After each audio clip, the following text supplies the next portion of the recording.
Hi అండి, మీకు ఈరోజు అయితే ఈ కర్రీని అయితే చూపిస్తున్నాను. ఏంటనుకుంటున్నారు? ఈ కర్రీ కాకరకాయ ఉల్లికారం. పొడి పొడిగా చాలా బాగుంటుంది. గుత్తి కాకరకాయ కారంలానే ఉంటుంది, కాకపోతే నేను చిన్న ముక్కలు కట్ చేశాను, అంతే తేడా. ఏంటో చూసేద్దామా? మరి నేను చేస్తాను, మీరు చూడండి.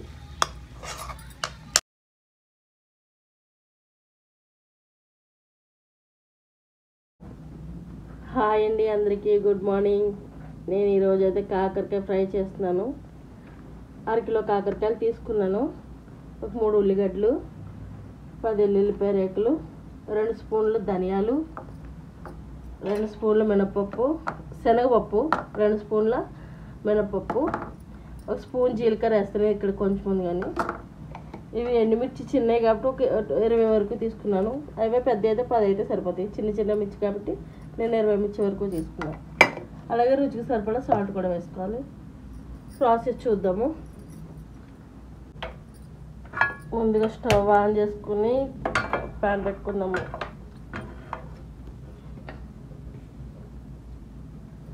కొంచెం ఆయిల్, అంటే కొంచెం అని అనుకోకండి, కాకరకాయకి ఫస్ట్ ఈ పప్పులా వేయించుకోవడానికి అనమాట. ఫస్ట్ శనగపప్పు, అలాగే మినప్పప్పు, ధనియాలు ఇవి కొంచెం ఫ్రై చేసుకున్నాక ఎండుమిర్చి వేసుకుందాం. ఎండుమిర్చితో పాటు జీలకర్ర కూడా వేసుకుందాం.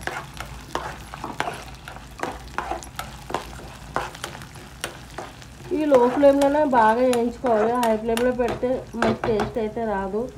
టైం పట్టినా కానీ కొంచెం ఓపిక చేసుకుంటేనే ఫ్రై టేస్ట్ ఉంటుంది అనమాట. ఇవి కొంచెం ఇలా ఫ్రై అయిన తర్వాత వెల్లుల్లిపాయలు, జీలకర్ర, ఎండుమిర్చి ఇవి కూడా వేసి ఫ్రై చేసుకుందాం.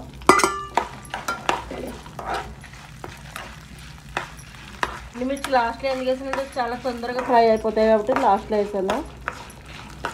నాకు కొంచెం కోల్డ్, జలుబు, దగ్గు, జలుబు అండి, అందుకే వాయిస్ సరిగా రావట్లేదు.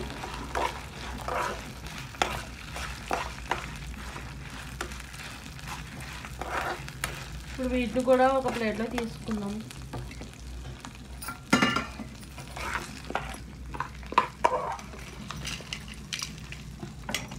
చేస్తానంటే కొంచెం కారం ఎక్కువే ఉండాలి. కాకరకాయ ఉల్లికారం కదా. ఇదే పనిలో తీసేసిన ఆయిల్ అయితే ఏమేట్లేదు, కొంచెం ఉల్లిపాయలు జస్ట్ లైట్గా ఫ్రై చేసుకుంటే సరిపోతుంది, ఎక్కువ అవసరం లేదు. కొంచెం జస్ట్ ఒక చిన్న స్పూన్ ఆయిల్,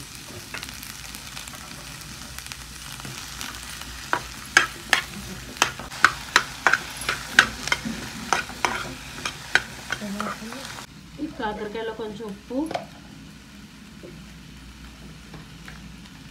పసుపు వేసి బాగా కలుపుకుంటుంది. తిరిగి పట్టిస్తే కొంచెం చేడిపోతుంది అనమాట. మామూలుగా అయితే చేదు అంత ఏమి ఉండదు ఇది ఫ్రై చేస్తే, కానీ పిల్లల కోసం ఇలా చేస్తాను నేను. దాన్ని పొట్టు తీసేసింది కానీ నేను నోట్లోకి మాట రావట్లేదు ఏమనుకుంటుంది. ఇలా తీసిన తర్వాత కాకరకాయలు కడుక్కోవాలి. కొంతమంది మజ్జిగలో కూడా కడుగుతారు, నేనైతే కడగట్లేదు. చూస్తామండి. ఆనియన్ అయితే ఫ్రై అయిపోయినాయి, తీసేస్తున్నాను. డీప్ ఫ్రై కోసం అయితే ఆయిల్ పెట్టుకున్నాను. ఆయిల్లో ఫ్రై చేసుకోవాలి కాబట్టి ఈ ఆయిల్ అంతా అయితే ఏం పట్టేదు, ఉంచేస్తాను.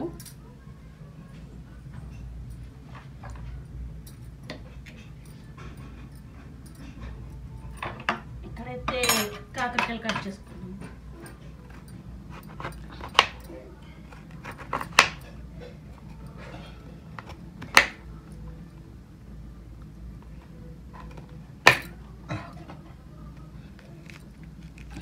నేను కట్ చేయను, వద్దమ్మా, నువ్వు కట్ చేస్తే 4 గంటలు పడుతుంది. గంటలో చేసుకొని 4 గంటలు. ఏదో హెల్ప్ చేద్దామని అడుగుతాను కానీ స్టవ్ సిమ్లో పెట్టయితే ఇది హెల్ప్ సింగిలాగా.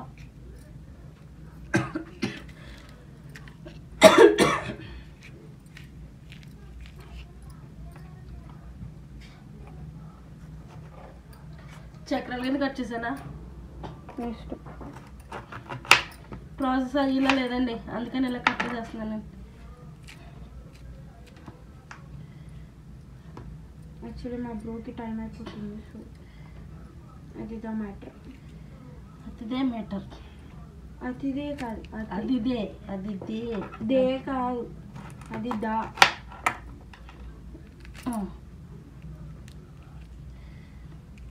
సో ఇలా కట్ చేసుకుని లోపల వరకు తీసేసుకోండి గైస్. ఫస్ట్ ఆనియన్స్ ఫ్రై చేశాను కదండి, అందుకని కలర్ ఎలా వచ్చేసింది, కానీ ఏం కాదు.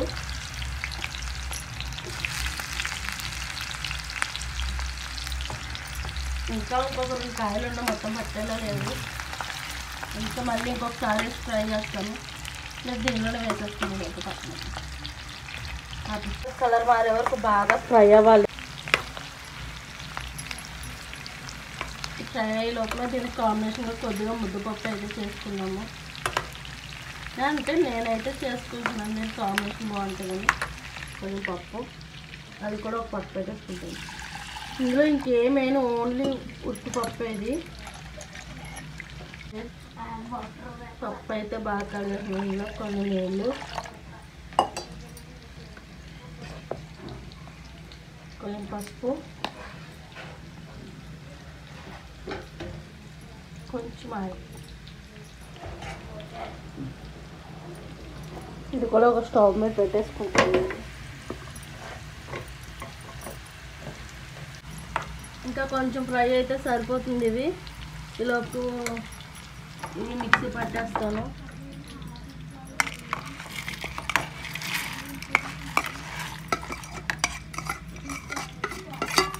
ఇలా పప్పులు అవి ముందు ఇవి పట్టేసుకున్న తర్వాత ఆనియన్,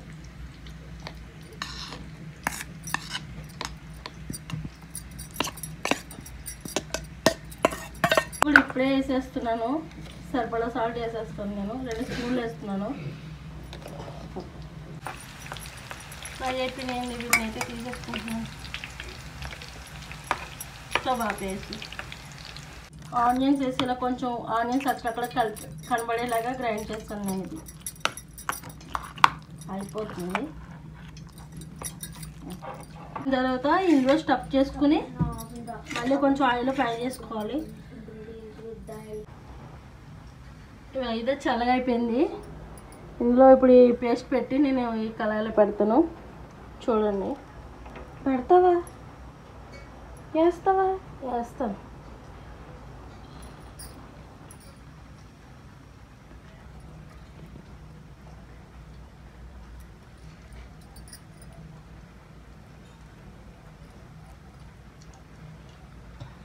అక్కడ చూపి కళ ఇది చూపిస్తా అంటే ఎలా పెడతావా అని చెప్పి.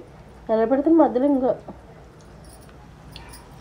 స్టఫింగ్ చేసేసుకోండి. బ్రేక్ఫాస్ట్ వచ్చేసి రోజు మా బ్రేక్ఫాస్ట్ వచ్చేసి లెమన్ రైస్.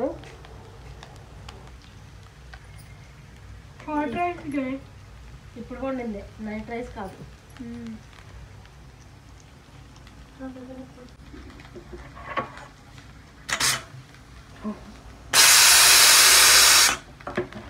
పప్పు కూడా అయిపోయిందండి. ముద్దపప్పు కాకరకాయ ఫ్రై సూపర్ కాంబినేషను. అన్నీ ఎల్లోగా కనపడతాం. మా పప్పు మొత్తం పొంగిపోయింది పైకి. చిన్న కుక్కర్లో పెట్టినాను వల్ల. ఇది చికెన్ ముక్కల్లాగా ఉన్నాయి. చికెన్ ఇప్పుడు మిగిలిపోయిన పేస్ట్ని కూడా వేసేస్తున్నాను. ఇది పొడి పొడిగా అయ్యే వరకు ఫ్రై చేసుకోవాలి సిమ్లోనే ఉంచి. మొత్తం పొడి పొడిగా అవుతుంది. ఇది రా ఉండదు ముద్దగా.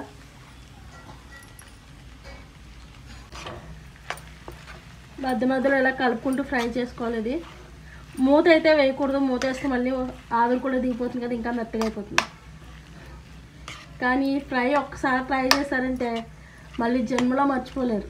కాకరకాయలు ఎప్పుడు తెచ్చుకున్నా ఇలాగే చేసుకోవాలనుకుంటారు, అంత బాగుంటుంది. ఇది మామూలుగా గుత్తి కాకరకాయలా వండొచ్చు. అలా పెద్ద కాకరకాయ ముక్కలు మా పిల్లలు చూస్తే మళ్ళీ ఎక్కడ ఎలా అయితే అలా అన్నంతో పాటు తినేస్తారు. ఆ గుత్తులు అయితే అవి తీసి పక్కన పెట్టేసి మసాలా కలుపు తినేస్తారు వీళ్ళు.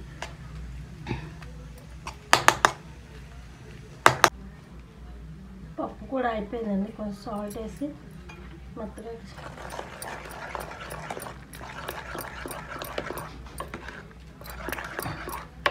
ఇది కూడా బౌల్లో తీసుకుంటా అయిపోయింది.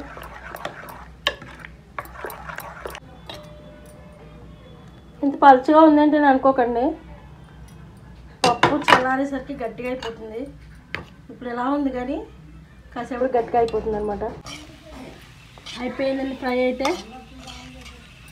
ఇలా పొడి పొడిగా వచ్చే వరకు ఫ్రై చేసుకోవాలి. స్మెల్కి అయితే ముక్క అదిరిపోతుంది, అంత బాగుంది స్మెల్. ఎందుకంటే పప్పులన్నీ వేస్తాం కదా, దానివల్ల మంచి కమ్మటి వాసన వస్తుంది అనమాట. ఉల్లిపాయలు అక్కడక్కడ ఇలా తగులుతూ ఉంటేనే బాగుంటుంది, అందుకని చెప్పేసి నేను లాస్ట్లో ఫ్రై చేస్తాను. బాయ్ అండి. లైక్ చేయండి, షేర్ చేయండి, సబ్స్క్రైబ్ కూడా చేసుకోండి ప్లీజ్.